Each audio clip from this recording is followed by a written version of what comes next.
আসসালামু আলাইকুম সবাইকে। সকলে কেমন আছেন? আশা করি আল্লাহর রহমতে অনেক বেশি ভালো আছেন। আজকে আপনাদের সঙ্গে এমন একটি মশলা শেয়ার করব যে মশলা ঘরে থাকলে যে কোনো প্রকার মাংস রান্নায় আর বাড়তি কোনো ঝামেলা নেওয়া লাগবে না। দেখতে দেখতে তো কোরবানির ঈদ চলেই এলো এবং কোরবানির ঈদ মানেই কিন্তু মাংস খাওয়ার ধুম পড়ে যাওয়া। এর জন্যই কিন্তু আমরা স্পেশালভাবে এই মাংস রান্নার জন্য এই মশলাটি ঘরে তৈরি করে রাখতে পারি, যেন কোরবানির ঈদের সময় মাংস রান্না করতে আমাদের কোনো ঝামেলা পোহাতেই না হয়। এজন্যই আমরা সর্বপ্রথমে নিয়ে নিচ্ছি তেজপাতা ছোট করে কেটে, শুকনো মরিচ, এর সঙ্গে নিয়ে নিচ্ছি জিরা, মিষ্টি জিরা এবং শাহি জিরা। এর ভিতরে দিয়ে দিব গোলমরিচ এবং লবঙ্গ।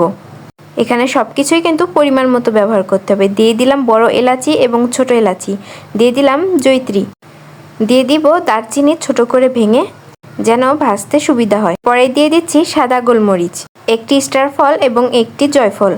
এবার সব কিছুকে শুকনো খোলায় সুন্দর করে মচমচে করে ভেজে নিতে হবে, যেন আমাদেরকে গুঁড়ো করতে কোনো অসুবিধা না হয়। এর ভিতরে আমরা যেহেতু ধনিয়া দিইনি, এর জন্য লাস্টে আমি ধনিয়ার গুঁড়ো অ্যাড করে দিচ্ছি। আমাদের ভাজাভাজি হয়ে গেছে, আমরা ব্লেন্ডার করে নিব। ব্লেন্ডারকে আমি থামিয়ে মাঝখানে একবার নেড়ে চেড়ে দেখে নিচ্ছিলাম গুঁড়ো হয়েছে কিনা। তারপর সুন্দর করে ব্লেন্ড করে এভাবে কিন্তু অনেক দিন পর্যন্ত সংরক্ষণ করা যায়। আমি এভাবে কাচের জারে ভরে রেখে দিব, প্রায় 6 মাস পর্যন্ত কিন্তু এটি ভালো থাকবে।